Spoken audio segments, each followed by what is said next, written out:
이사야서 6장 1절에서 8절. 제가 먼저 1절 말씀 읽겠습니다. 우시야 왕이 죽던 해에 나는 높이 들린 보좌에 앉아 계시는 주님을 배웠는데 그의 옷자락이 성전에 가득 차 있었다. 그분 위로는 스랍들이 서 있었는데 스랍들은 저마다 날개를 6 가지고 있었다. 둘로는 얼굴을 가리고 둘로는 발을 가리고 나머지 둘로는 날고 있었다. 그리고 그들은 큰 소리로 노래를 부르며 화답하였다. 거룩하시다, 거룩하시다, 거룩하시다. 만군의 주님, 온 땅에 그의 영광이 가득하다. 우렁차게 부르는 이 노랫소리에 문지방의 터가 흔들리고 성전에는 연기가 가득 찼다. 나는 부르짖었다. 재앙이 나에게 닥치겠구나. 이제 나는 죽게 되었구나. 나는 입술이 부정한 사람인데 입술이 부정한 백성 가운데 살고 있으면서 왕이신 만군의 주님을 만나 뵙다니. 그때에 스랍들 가운데서 하나가 제단에서 타고 있는 숯을 부집개로 집어 손에 들고 나에게 날아와서 그것을 나의 입에 대며 말하였다. 이것이 너희 입술에 닿았으니 너의 악은 사라지고 너의 죄는 사해졌다. 그때에 나는 주님께서 말씀하시는 음성을 들었다. 내가 누구를 보낼까? 우리를 대신하여 갈 것인가? 내가 아뢰었다. 제가 여기에 있습니다. 저를 보내어 주십시오. 아멘. 오늘 말씀의 제목은 죽을 죄인에서 사명자로, 죽을 죄인에서 사명자로라고 하는 말씀의 제목으로 함께 좀 은혜를 나누겠습니다. 오늘 본문이 담겨 있는 이사야서 6장의 말씀은 성경의 위대한 선지자 중에 한 명인 이사야가 하나님의 부르심, 즉 소명을 받은 소명장으로 잘 알려져 있습니다. 그런데 오늘 말씀을 쭉 묵상하다 보니까요, 6장 1절에 가장 처음 도입의 말씀을 보니까 조금 어색하게 시작합니다. 우시야 왕이 죽던 해에, 이렇게 시작합니다. 세상 말로 하면 뭐가 없게 죽는 얘기부터 시작합니다. 우시야 왕이 죽던 해에. 단순하게 생각하면 그저 이사야가 하나님의 소명을 받을 때가 시기적으로 우시야 왕이 죽던 그 연도에 받았구나 라고 생각할 수도 있겠지만, 그러나 항상 성경은 행간에 그 말씀이 기록된 이유가 분명히 있다라고 하는 것이죠. 말씀이 기록되지 않은 그 행간에 담겨있는 그 이야기를 좀 귀 기울일 수 있어야 됩니다. 학자들에 따르면 이사야는 남유다의 8대 왕이었던 요아스 왕의 손자로 알려져 있습니다. 그렇게 생각하면 오늘 본문에 나타난 우시야 왕과는 사촌지간이 되는 거죠. 또 그 당시 이사야는 궁정의 서기관, 또 궁정의 예언자로 활동한 것으로 알려져 있습니다. 또 그러면서 왕족이죠, 그렇죠? 왕과 사촌이니까. 그래서 궁정 서기관, 궁정 예언자라는 것은 생각해 보면 이제 이사야가 왕족이기 때문에 궁궐 안에서 궁전에서 활동할 수 있었던 것이다. 그가 누리실 수 있었던 혜택이었다라고 생각됩니다. 실제로 뒤에 7장과 8장의 내용을 보면 하나님께서 이사야에게 명령하시는 내용들을 당시 명성이 있는 높은 지위의 사람들, 선지자들을 편하게 만나고 부르는 것을 볼 수 있습니다. 이사야 선지자가 그냥 우리가 흔히 예언자, 선지자 하면은 광야에 나가서 외치는 사람을 생각하지만 사실 이사야 선지자는 굉장히 좀 신분이 좀 지위가 있던 사람이었다라고 생각할 수 있습니다. 한마디로 이사야는 궁정 생활에 있어서 왕이 아무래도 형이겠죠. 무려 사촌 형님이고 또 우시야 말년에 섭정을 했던 요담 왕도 따지고 보면 자신이 조카였기 때문에 이사야의 궁정 생활은 다른 신하들보다 상대적으로 좀 편하게, 여유 있게, 편안하게 지낼 수 있었을 것입니다. 그런데 그 하나님께서 이사야를 정말 예언자로 부르실 바로 그때는 아주 아이러니하게 그의 사촌형이었던 우시야 왕이 죽던 해에 불렀다라고 이렇게 기록이 된 겁니다. 우시야 왕이 죽던 해에라고 하는 이 말에 많은 의미가 담겨 있는 것이죠. 우시야 왕이 죽기 전에 먼저 불러주셨다면 장점이 많이 있겠죠. 우리 사촌형이 왕이니까 아무래도 하나님 말씀 전하는 데 있어서 조금 더 왕의 사촌 동생이 전하니까, 살아있는 현재 다스리는 왕의 동생이 전하니까 좀 더 힘이 있었겠죠.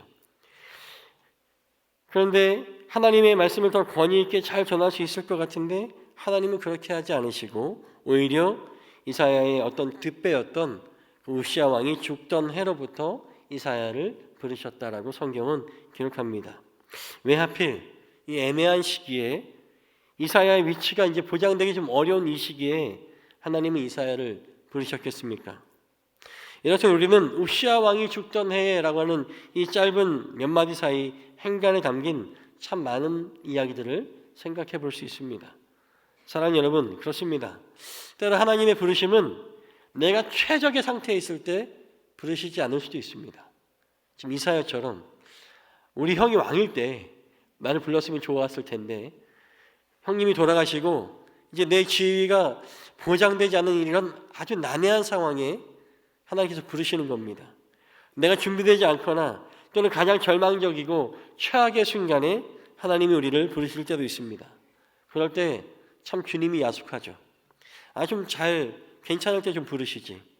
하나님께서는 내가 잘 나갈 때 내가 뭔가를 할 만한 힘이 있을 때 불러주시지 왜 하필 이때에 라고 생각할 수 있겠습니다. 근데 성경 한번 쭉 읽어보시면 대부분의 하나님의 부르심, 하나님의 역사는 이렇게 시작해요. 내가 할 수 없다고 느낄 때에, 내가 가장 연약하다고 생각될 때에, 나는 어림도 없다고 생각할 때에 꼭 그때 하나님은 우리를 부르시고 우리를 사용하여서 하나님의 일을 이루신다라고 하는 것입니다. 왜 그렇게 일하십니까? 고린도전서 1장 27절에서 29절 말씀에 그 이유가 사도 바울이 아주 정확하게 말씀하고 있습니다. 같이 한번 읽어볼까요? 27절부터 29절 시작. 그런데 하나님께서는 지혜 있는 자들을 부끄럽게 하시려고 세상의 어리석은 것들을 택하셨으며 강한 것들을 부끄럽게 하시려고 세상의 약한 것들을 택하셨습니다. 하나님께서는 세상에서 비천한 것들과 멸시받는 것들을 택하셨으니 곧 잘났다고 하는 것들을 없애시려고 아무것도 아닌 것들을 택하셨습니다. 이리하여 아무도 하나님 앞에서는 자랑하지 못하게 하시려는 것입니다. 아멘. 예, 맞습니다. 하나님께서는 하나님 앞에서 아무도 자신의 의, 자신의 지혜, 나의 능력, 나의 지금 상태의 좋음 이런 것들 자랑하지 못하게 하시려고, 아니 그보다는 먼저 사람이 하는 것이 아니라 하나님이 하신다는 것을 알게 하시려고 우리가 가장 연약한 가운데 있을 때 우리를 부르신다라고 하는 것입니다. 여러분, 기도원을 부르실 때 생각해 보셨습니까? 기도원이 그때 뭐 하고 있었습니까? 그 타작하는 마당 그 밑에 들어가서 그 이방족들에게 들키지 않도록 숨어서 이 탈곡하고 있을 때 그때 부르시잖아요. 가장 비루하고 비천할 때 오히려 부르셔서 하나님의 귀한 일꾼으로 세우십니다. 왜입니까? 인간의 능력을 자랑하지 않도록 하나님이 하셨다는 것을 믿고 고백할 수 있도록 그렇게 부르신다라고 하는 거예요. 또 오히려 고린도전서 10장 12절 말씀에는 이렇게 사도 바울이 얘기합니다. 그러므로 서 있다고 생각하는 사람은 넘어지지 않게 조심하십시오.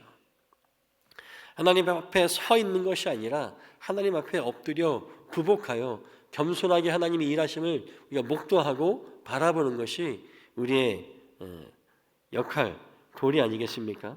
오히려 교만한 이들이 있어서 그들이 하나님의 영광을 가리울까 봐, 하나님의 영광을 가리울 죄를 지을 그런 위기에 처해 있을까 봐 하나님께서 그를 오히려 넘어뜨리신다라고 하는 것입니다.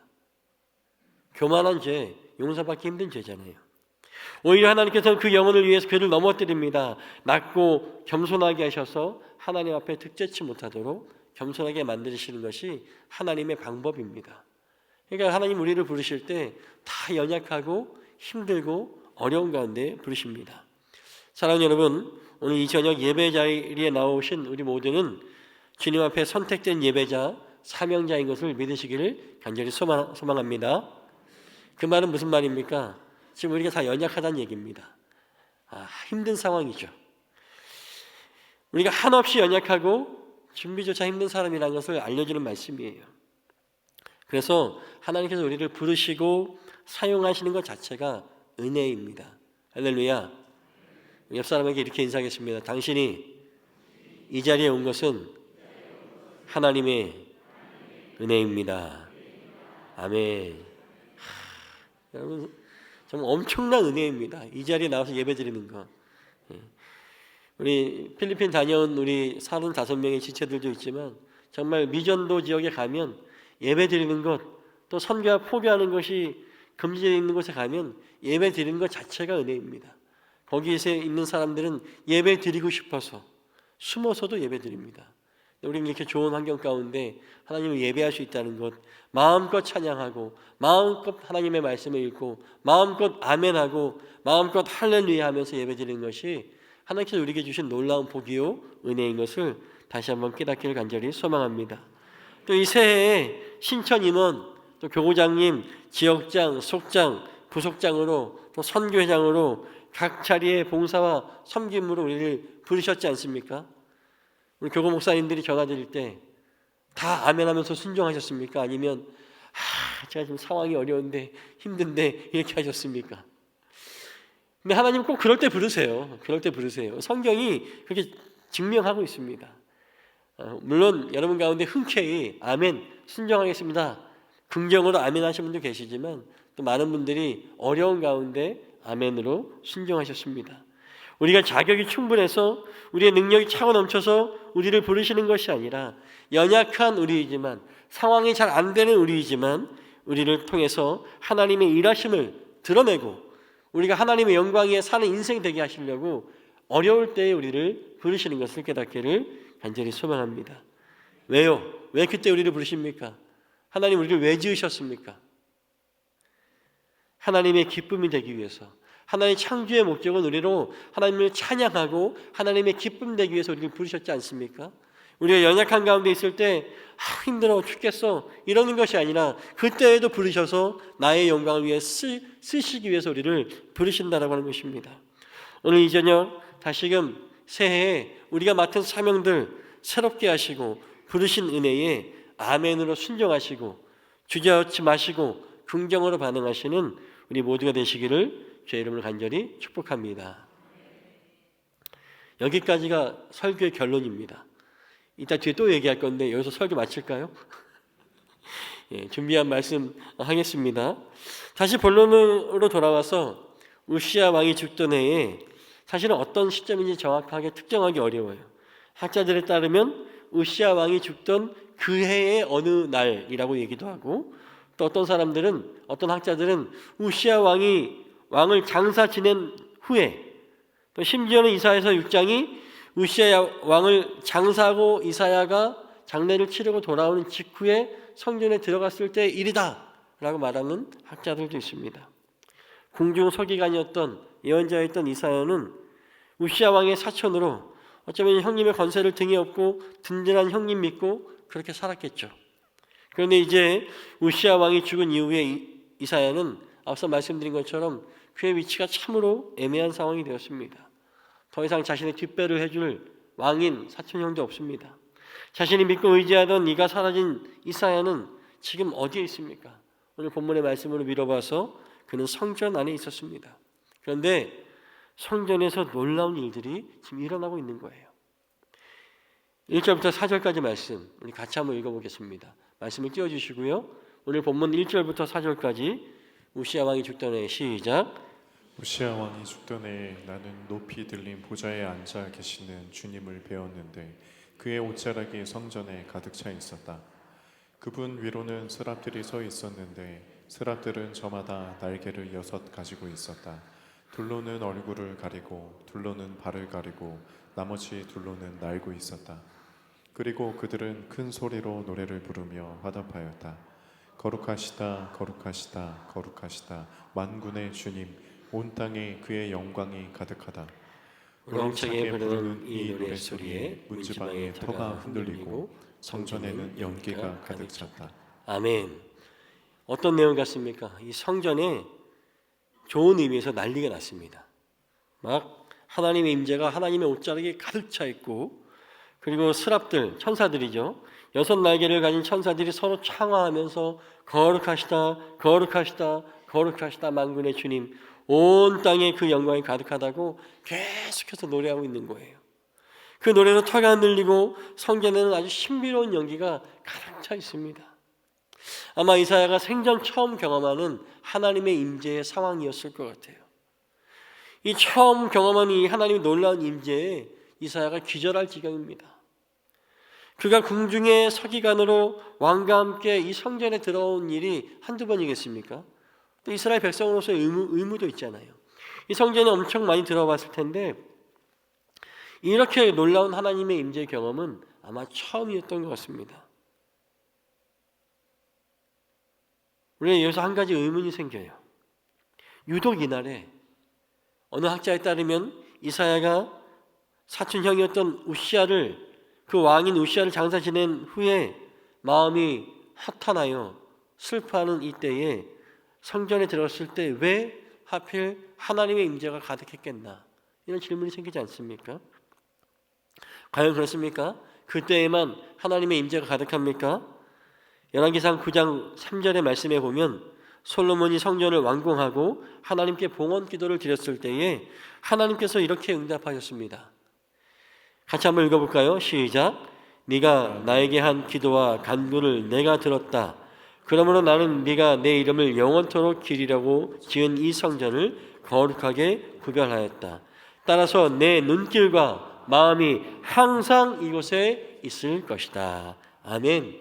하나님께서 약속하셨어요.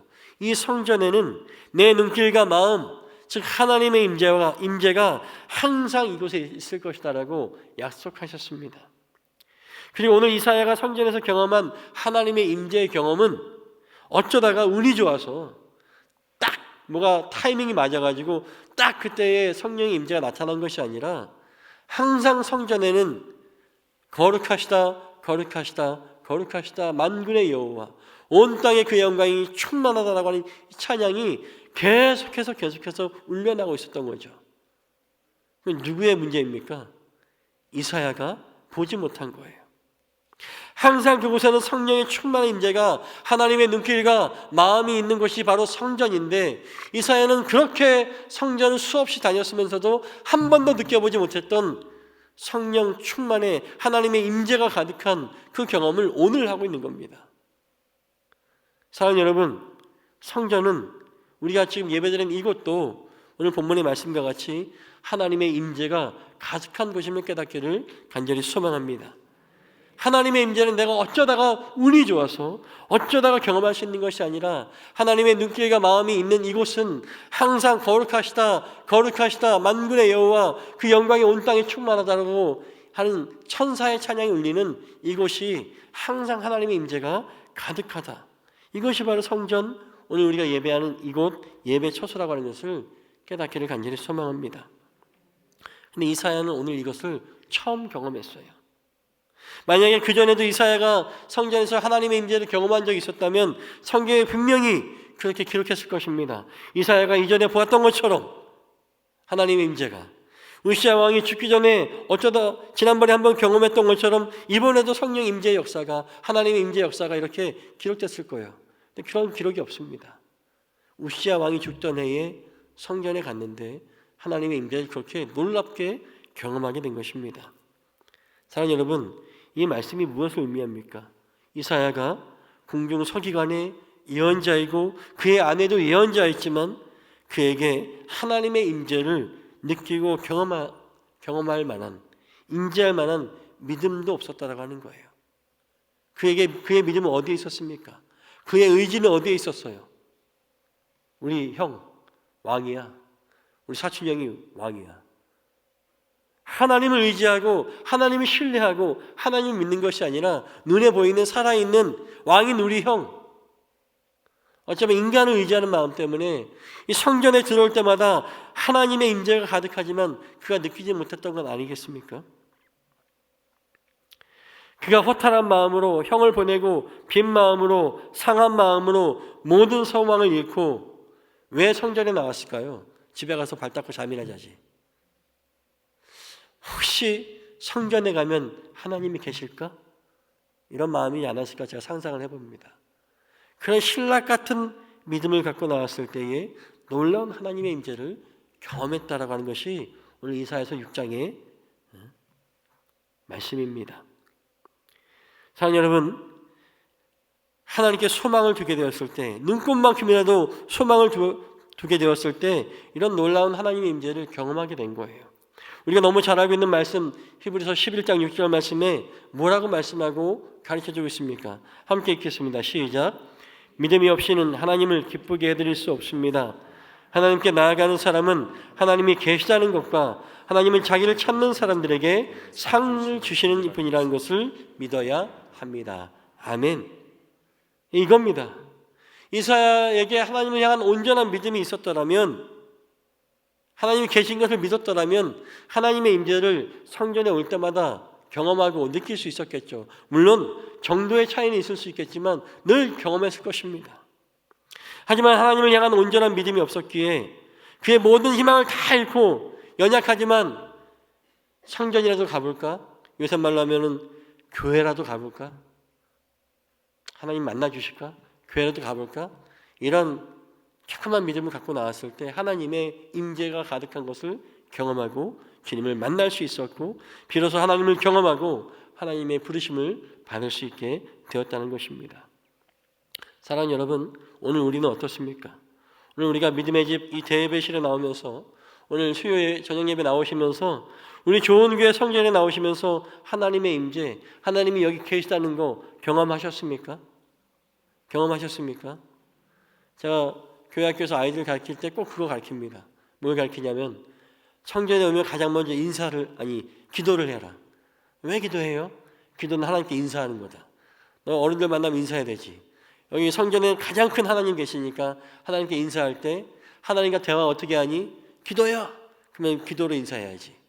하나님 임재를 또 가르치고 경험케 하는 것입니다. 여러분, 어떻게 예배 전에는 성전에 나오면서 하나님의 임재를 느끼셨습니까? 아니면 무덤덤하셨습니까? 천사들이 서로 창화하면서 거룩하다 만군의 여호와 그 영광이 온 땅에 충만, 이 놀라운 은혜 체험하셨습니까? 이 앞에서 찬양하는 우리 찬양팀의 찬양 가운데 천사의 찬양을 함께 찬양하면서 하나님의 영광을 경험하고 느끼셨습니까? 하나님의 임재를 사모하며 그분의 영광을 바라보며 나오셨습니까? 아니면 내가 속장이니까 수요 저녁 예배 나와야지, 그러셨습니까? 그래도 잘하셨습니다. 담임 목사의 말씀처럼 억지로라도 나오신 거 잘하신 겁니다. 나오신 분은 이미 승리하신 줄로 믿습니다. 그런데 나오셔서 하나님의 임재 우리 경험해야죠. 할렐루야. 하나님을 느껴야죠. 우리가 토요일마다 우리 중예배실은 남성교회가, 또 우리 대예배실은 여성교회가 청소하시잖아요. 예배 드릴 때만 하나님이 계시고 청소할 때는 하나님 안 계십니까? 뭐 다 잘하시겠지만 제가 청소 시작하는 걸 한 번도 못 봐가지고, 청소 시작할 때 어떻게 하십니까? 모여서 기도해야죠. 주님 계신 성전 저희가 청소합니다. 이렇게 하나님의 임재를 경험해서 주님 계신 곳 깨끗하게 청소하면서 또 주일 예배 하나님께 온전히 드릴 수 있게 또 그렇게 기도하시는 우리 모두가 되시길 간절히 소망합니다. 지난 10일 주일 저녁에 나임 목사님이 건강하셨던 것처럼 배움의 집 옥상 물탱크 배수관이 터져가지고요, 배움의 집과 중예배실 계단이 아주 물바다가 됐습니다. 그렇지만 늦은 시간이지만 많은 분들이 오셔가지고 깨끗하게 또 잘 정리하고 깨끗하게 또 지켜주셨습니다. 이제 곧 보수 작업이 들어가게 되는데, 여러분 목사가 다녀서 이런 말하는 게 맞는지 모르겠지만 속설에 의하면 교회가 물난리가 나면 부흥 안 됩니다. 아멘 하셔야죠. 사실 제가 경험해봤습니다. 제가 어렸을 때 저희 개척교회를 섬겼는데 그 의정부에서 아주 물난리가 났습니다. 정말 딱 들어갔는데 피아노가 둥둥 떠다니더라고요. 지하교회였는데. 근데 다 하고 그 교회가 부흥됐습니다. 또 제가 어렸을 때 저를 가르쳐 주시던 은사 전도사님이 나중에 목사님 되셔서 개척한 교회가 또 물난리가 났어요. 의리가 있으니까 또 가서 갔는데 거기도 피아노가 떠다니더라고요. 거기도 다 건지고 뻘 다 청소하고, 근데 막 목사님이 막 울더라고요. 저는 이제 막 아무것도 모르고 막 채웠는데 그 교회 어떻게 됐을까요? 성전을 건축하고 부흥했습니다. 아무튼 제가 한 서너 번을 경험했는데 그 중에 한 번은 제가 개척했던 교회에서 물난리가 났습니다. 잠깐 제 얘기를 좀 들으려고 하는데요. 벌써 20년 됐습니다. 제가 경기도 양주시에서 2005년 10월 2일에 교회를 개척했습니다. 상가 건물 2층, 그 큰 상가도 아니었는데 거기에 또 반토막 12평 공간에서 처음으로 교회를 시작했습니다. 한번 사진 한번 띄워주시겠어요? 첫 번째 사진. 네, 요만한 교회였습니다. 이게 제단이에요. 보통 이제 새벽기도 끝나면 이제 제단에서 이렇게 무릎 꿇고 기도하잖아요. 기도하다가 좀 피곤하면 좀 이렇게 누워서 잠도 자야 되는데 누울 수가 없는 제단입니다. 무릎을 꿇고만 있을 수 있는 그런 좁은 제단. 여기서 저희 처음에 교회를 시작했습니다. 그리고 하나님의 은혜로 개척한 지 2년 만에 근처에 있는 다른 상가 지하 60평으로 하나님께 교회를 이전할 수 있게 해주셨어요. 정말 거기 열심히 꾸미고 인테리어 열심히 했습니다. 이전하고 이제 이전 감사 예배 드리는 날 전날 토요일까지 만전에 만전을 기하고 청소하고 정리했습니다. 이제 내일이면 새로운 성전에서 주일 예배 드리는 거예요. 근데 항상 그렇듯이 뭔가 하다 보면 뭔가 좀 빠진 것 같은데 뭐지 하면서 좀 찜찜한 마음으로 하지만 또 기대하고 설레는 마음으로 집으로 돌아갔습니다. 현재 지금 저희 교회에서 가장 새벽에 일찍 나오시는 분이 누군지 아세요? 우리 신동일 권사님 새벽 4시면 꼭 중예배실 나오셔서 새벽 기도실 문을 여십니다. 하나님과 약속하셨대요. 우리 권사님 계셔서 너무 든든합니다. 우리 권사님 위해서 한 번 더 박수해 드릴까요? 우리 권사님이 안 열어주시면 큰일 납니다. 누군가 나와서 문을 열어야 되니까. 근데 그렇듯이 그 당시 저희 교회도 제가 개척한 교회도 항상 4시 되면 문 여시는 분이 계셨어요. 누구냐면 저희 어머니 권사님. 원래 전도사가 나가서 열어야 되는데 젊으니까 잠이 많으니까 어머니가 일어나셔서 미리 문 여시고 제가 음악 키는 법도 가르쳐드려서 음악도 키시고 이렇게 먼저 기도하시고 계시는 거예요. 그날도 이전 예배 드리는 그날도 어머니 권사님이 또 일찍 나가셨습니다. 그날은 또 이전 예배 드리니까 또 감격하는 마음이 있으셔서 더 일찍 나가셨어요. 근데 문소리가 탕 하면서 나가신 건 들었는데 좀 이따 전화가 오는 겁니다. 전화가 오면서 오전사님 큰일 났으니까 빨리 와라. 교회가 물난리가 났다. 난리가 났다. 제가 잠결에 지금 꿈인 줄 알았어요. 지금 비도 안 왔는데 왜 물난리인가 하면서 갔더니 다급히 뛰어가서 보니까 이 주방에 수도 호스가 터진 거예요. 이게 이제 물을 열어놓고 이렇게 쏘는 거 있잖아요. 그걸 해놨는데 터져버린 거예요. 근데 그 밑에 물을 빠지는 이제 배수통이 있는데 거기서 물이 어느 정도 차면 펌프가 이렇게 펴서 올리는데 그 펌프가 망가진 거예요. 그러니까 가니까 벌써 바닥에 물이 한 10cm 정도 차 올라가지고 철박철박한 거예요. 딱 도착하자마자 어안이 벙벙해서 이게 진짜 꿈인가 생신가. 그러면서 가장 먼저 눈에 들어오는 게 저 앞에 있는 스피커. 우리 교회 게 아니라 찬양팀 거를 빌려온 거거든요. 비싼 거. 돈 1,000만 원 가까운 거. 이게 막 물이 빠질랑 말랑 하는 거예요. 근데 이 스피커가 엄청 무거운 거라서 성인 서너 명이 낑낑 드는 건데 이거 버리면 이제 물어야 되잖아요. 그러니까 제가 가서 정말 괴력적으로 들고 막 이거 막 이렇게 했어요. 많이 성전 그리고 막 주변의 지인들을 불러서 성전에 물을 막 치우는데 안타까운 거는 당시 이제 개척교회니까 또 저희 교회는 초신자들이 많았거든요. 그러니까 이제 믿음이 깊지 못한데 또 난리가 났을 때 새벽에 전화해서 나오라고 하기가 참 미안한 거예요. 참 그때 아쉽더라고요. 교회 장로님들, 권사님들 계시면 부담 없이 전화해서 나오라고 할 텐데 권사님이 우리 어머니가 유일해가지고 나오실 분 다 나왔어요. 저희 어머니가 총여성교회 회장, 주방장 다 하시니까 기획위원장 다 하니까 아무튼 그래서 뭐 다 치우고 있는데 열심히 막 물을 퍼내고 닦고 막 마른 걸로 닦고 하니까 어느 정도 정리가 됐는데 이제 오전 10시 반이 됐습니다. 그러니까 저희 어머니가 오전사님 빨리 주일 예배 준비해야지 빨리 가시라고. 그래서 또 아차 싶어서 또 가서 부랴부랴 씻고 옷 갈아입고 다 나가서 이제 제가 이제 다 갈아입고 오니까 이제 어느 정도 다 치워졌더라고요. 다 이제 성도님 영접하는데 성도님들이 이제 새로운 이전한 성전에 들으면서 너무 좋다 이러면서 들어오시는 거예요. 근데 제가 영접하면서도 굉장히 산뜻하게 느껴지는 거예요. 왜 그럴까요? 4시간 동안 물 청소를 했으니까 깨끗한 거예요. 그래서 어쨌든 막 성도들이 너무 산뜻해요, 깨끗해요, 뭔가 청량해요, 막 이렇게 말씀하시니까 제 마음속에 당연하죠. 오늘 몇 시간 동안 물 청소를 했는데 이 목구멍까지 왔는데, 여하튼 예배가 시작되고 설교하려고 단에 서서 말씀을 전하려고 하는데 갑자기 눈물이 막 쏟아지는 거예요. 첫 번째는 이 고난을 다 겪고 나니까 서러워서 어린 마음에 어린 전도사잖아요. 서러워서 눈물이 활칵 쏟아지고 막 울음이 터져서 더 이상 말씀을 전하기 힘들었어요. 상황을 모르는 성도들이 아유 새로운 성전에서 예배드리는 게 우리 전도사님 은혜를 많이 받으셨나 보다. 고생하고 서러운 것도 있었지만 사실은 그 잠깐의 순간에 딱 단위에 서서 우리 오신 성도님들 얼굴을 바라보는데 하나님이 딱 깨닫게 해주신 게 있어요. 아까 말씀드렸잖아요. 토요일까지 늦게까지 성전을 준비하면서 뭐가 빠졌지라고 찜찜하게 돌아갔었는데 그걸 알게 하신 거예요. 오늘 새벽에 물난리를 치우면서 제가 정말 가만히 있어도 막 눈물이 나더라고요. 하나님 이거 어떡할 거냐고. 하나님 원망하기도 하고 울면서 기도하면서 하나님 안 됩니다. 안 됩니다. 이 성전을 지켜주셔야 됩니다. 물 빨리 치우게 해주셔야 됩니다. 돕는 손길 보내주셔야 됩니다.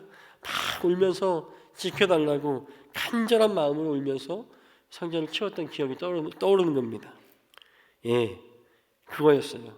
자, 하나님 계시는 하나님 머무시는 성전을 준비하면서 정말 눈물로 더 많이 기도했어야 되는데 돈 아끼겠다고 업자 부르지 않고 기계 사다가 제가 인테리어 다 하고 막 벽에 막 타카 찍고 이거 아니라고 피곤해서 생각해 보니까 제가 그 교회 인테리어 하는 그 기간 동안 제가 거의 담임 전도사가 아니라 공사장 인부처럼 가서 너무 피곤하니까 하고 기도도 안 하고 이렇게 했던 게 다 생각이 나는 거예요. 하나님께서 그 새벽에 물을 터뜨려서 나를 씻기셨구나. 일에 쫓겨 하나님 바라보지 못했던 완악한 마음을 눈물로 기도로 씻어내게 하셨다. 그 누구보다도 성전을 가장 거룩하게 여기고 마음가짐을 가져야 될 목회자가 성전을 정말 인테리어 현장으로 여기고 영적으로 소홀히 준비했던 저를 회개하게 하고 그날의 그 물난리가 저는 주님의 눈물이라고 믿습니다. 깨달아지니까 울지 않을 수 없어요. 그리고 어떻게 됐습니까? 물난리가 났잖아요. 교회가 부흥됐을까요? 부흥됐을까요? 부흥이 됐습니다. 막 부흥이 돼서 막 교회 버스도 생기고 우리 버스는 아니었지만 그렇습니다. 그래서 그 교회 사진 한번 띄워주시겠어요? 예, 깨끗하죠? 그날입니다. 그날 주일 예배 마치면 제가 다시 한번 사진 찾아봤더니 바닥이 진짜 깨끗해요. 예, 하나님께서 깨끗하게 씻겨주신 그날이었습니다. 사랑하는 여러분, 제가 왜 이런 말씀을 드리냐면 믿음 없는 자들에게 여기 이 공간이 그냥 극장, 강당, 어느 한 건물의 한 공간에 지나지 않을 겁니다. 하지만 믿음의 눈으로 이 성전 바라볼 때 이것은 어떤 곳입니까? 하나님의 임재가 가득한 곳, 찬양과 영광이 가득한 공간이시고 하나님께서 놀랍게 일하시는 하나님의 임재가 머무는 곳이 우리 성전입니다. 할렐루야. 이 좋은 교회 허락되신 이 몸된 성전을 정말 사랑하고 아끼시는 우리 모두가 되시기를 간절히 소망합니다. 오늘 본문 5절 말씀 같이 읽어보겠습니다. 5절입니다. 같이 읽겠습니다. 시작. 나는 부르짖었다. 재앙이 나에게 닥치겠구나. 이제 나는 죽게 되었구나. 나는 입술이 부정한 사람인데 입술이 부정한 백성 가운데 살고 있으면서 언니신 만군의 주님을 만나 뵙다니. 아멘. 이사야가 성전에 임하신 하나님의 놀라운 임재를 경험하게 됐을 때 이사야의 첫 반응이 뭡니까? 경이로움으로 나도 찬양하고 나도 영광이 아니라 두려움에 휩싸였어요. 그동안 하나님을 온전히 믿지도 못하면서 성전을 드나들면서 그냥 업무차, 왕을 보좌하는 차 따라다니면서 하나님에 대해서 기록하고 전하였던 그의 부정함이 그의 입술에 그의 거짓이 깨달아지니까 부르짖어 애통하였습니다.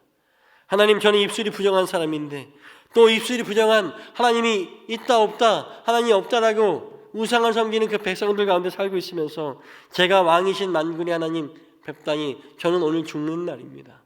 어찌 하나님 앞에 부정한 것이 서 있을 수 있겠습니까? 하나님의 계심과 하나님의 일하심을 믿지 못하는 그 입술로 하나님의 살아계신 것을 고백하지 못하고 그가 계신지 되려 하나님을 의심하던 그 입술의 부정함을 깨달았을 때 이사야는 내가 죽을 죄인인 것을 깨달았다고 하는 것입니다. 사랑하는 여러분, 하나님 앞에 어떤 사람이 죽을 죄인입니까? 제가 담대하게 선언하는데요, 죽을 죄인은 믿음이 없는 사람들입니다. 믿음이 없이는 믿음이 없는 사람에게 약속된 것은 뭡니까? 영원한 죽음이잖아요. 죽을 죄인은 믿음이 없는 게 죄인입니다.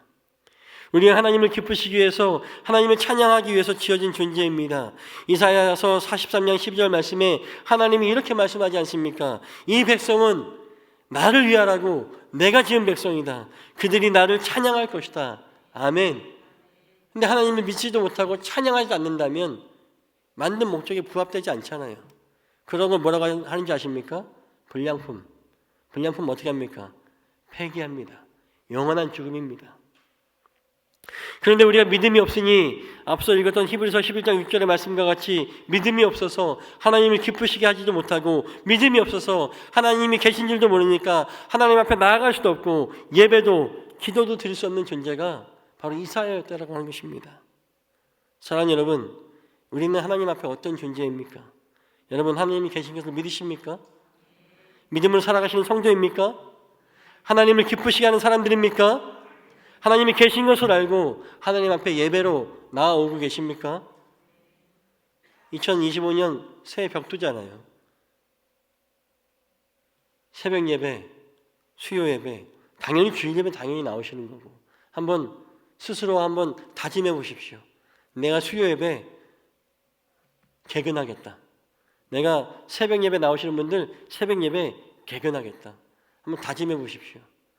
얼마 전에 저희 큰아들이 중학교 졸업했는데 요새는 개근상이 별로 없더라고요. 옛날에 전교생의 절반이 다 개근상인데 요새 보니까 3명인가 4명 나가더라고요.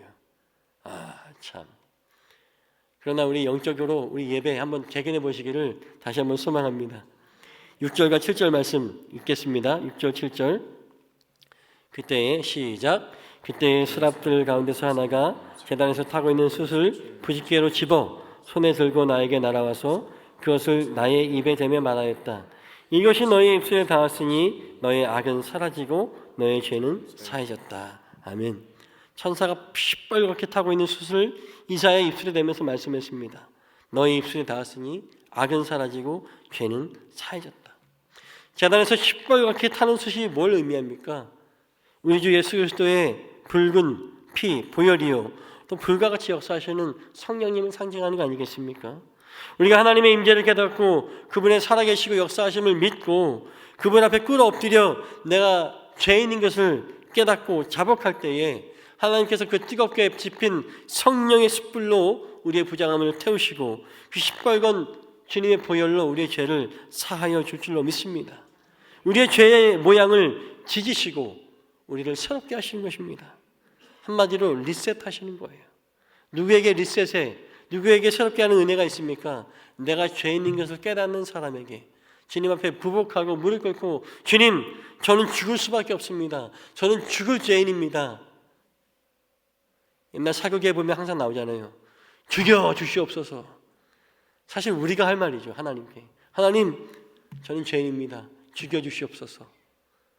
그러나 하나님은 그렇게 회개하는 자들에게 하나님의 은혜를 베풀어 주시는 거예요. 지핀 숯으로 깨끗하게 부정한 것을, 얼룩을 지져주시고 다른 것으로 새롭게 리셋하여 주시는 것이 하나님의 은혜입니다. 그리고 뭐라고 하십니까? 다시 자녀라고 부르십니다. 다시 사명자로 부르십니다. 우리 마지막 8절 말씀 같이 한번 읽어보겠습니다. 8절 시작. 그때 나는 주님께서 말씀하시는 음성을 들었다. 내가 누구를 보낼까? 누가 우리를 대신하여 갈 것인가? 내가 아뢰었다. 제가 여기에 있습니다. 저를 보내어 주십시오. 아멘. 다시 하나님이 부르실 때에 사실 이사야는 죽을 죄인이었죠. 하지만 하나님께서 새롭게 하시고 리셋해 주시니까 다시 새로운 존재가 되어지니까 보라 새 것이 되었다. 하나님이 부르시니까 주님, 제가 여기 있습니다. 이런 나라도 괜찮으시면, 이렇게 연약한 저라도 괜찮으시면, 제 상황이 지금 좋지 않은데, 제가 지금 잘 안 풀리고 있는데, 저는 죽을 수밖에 없는 죄인인데 그래도 불러주시면 제가 여기 있습니다. 저를 사용하여 주십시오. 아멘. 오늘 이 고백이 우리 모두의 고백 되시기를 간절히 소망합니다. 우리 목사님, 교구 목사님들이 또 우리 담당하시는 목사님들 전화하셔서 섬겨주세요. 함께 해주세요. 제가 어렵지만 이런 저라도, 제가 부족하지만 이런 저라도 사용하시겠다면 제가 아멘으로 순종하겠습니다 라고 죽을 죄인에서 사명자로 거듭나시는 우리 모두가 되시기를 간절히 소망합니다. 이사야의 이 응답으로 이사야는 죽을 죄인이 아니라 가장 위대한 선지자 중에 한 명으로 세워진 거 아니겠습니까? 사랑하는 여러분, 이미 오늘 말씀의 결론 아까 서두에 다 말씀드렸잖아요. 우리 다 연약한 이들이고 죄인이지만 간신히 주님의 은혜로 살아남은 자들이지만 그럼에도 불구하고 내가 자격이 없음에도 불구하고 죽을 죄인임에도 불구하고 하나님께서는 이 비루한 우리들에게까지 누가 나를 위해서 갈꼬? 라고 물으실 때 주님, 연약한 나는 아무것도 할 수 없지만 주님께서 나와 우리와 동역하시기 원하신다면 제가 순종하겠습니다. 그 사명 받들겠습니다. 아멘 하겠습니다 라고 다짐할 때에 하나님께서 그 위대한 사명 맡겨주시고 우리를 통해서 하나님의 살아계시고 역사하심을 드러내시는 놀라운 기사를 이루실 줄로 믿습니다.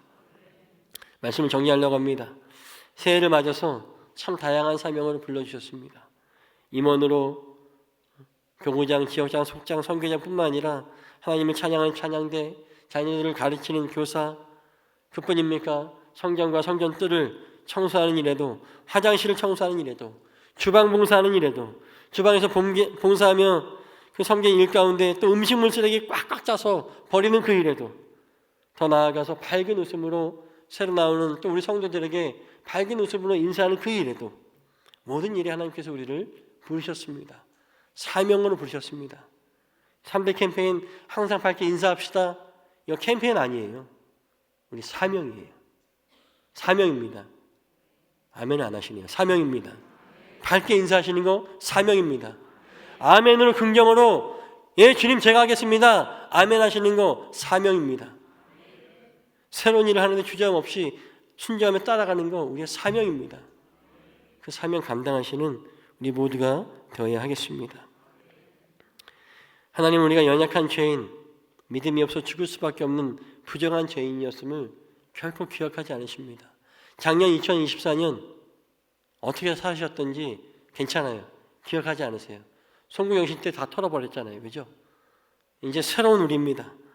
하나님 그 놀라운 역사에 우리를 나를 동참시켜서 하나님 홀로 받으실 그 영광에 우리도 동참시켜 주시는 것을 믿고 함께 동참하시는 우리 모두가 되시기를 간절히 소망합니다. 다시 한번 주님의 그 부르심에 누가 나를 위하여 갈고 하는 그 주님의 음성에 또 우리 목사님들을 통해서 주시는 음성에 권사님, 집사님 함께 해주지 않으시겠습니까? 이게 목사님이 하는 얘기가 아니라 주님의 음성으로 들어야죠. 호영아, 네가 주차 봉사 좀 해주지 않겠니? 호영아, 너의 그 밝은 웃음이 새가족위원회 딱이야. 어떤 부르심으로 부르든 간에 아멘, 주님 제가 여기 있습니다. 제가 가겠습니다. 저를 사용하여 주십시오라고 고백할 수 있는 죽을 죄인에서 사명자로 세워지시는 우리 모두가 되시기를 주의 이름으로 간절히 축원드립니다. 기도하시겠습니다. 사랑 많으신 아버지 하나님, 주님의 은혜 감사합니다. 사람이 무엇이간데, 인간이 무엇이간데 저희를 이렇게 사랑하십니까? 저희는 죄투성이고 저희는 연약하며 죽을 수밖에 없는 때로는 불량품 같은 존재들입니다. 그러나 여전히 나를 사랑하여 주시고 불러주시고 죄인이 아닌 사명자로 누가 나를 위하여 갈고 호영아, 아무개야 나를 위해 가지 않겠니? 나와 함께 동역하지 않겠니? 라고 부르시는 주님의 음성에 기꺼운 마음으로 아멘하며 순종하며 2025년 새해에는 사명자로 살아갈 수 있는 우리 모두가 될 수 있도록 주님 인도하여 주시옵소서. 감사를 드리며 우리 주 예수 그리스도 이름으로 간절히 기도드렸사옵나이다. 아멘.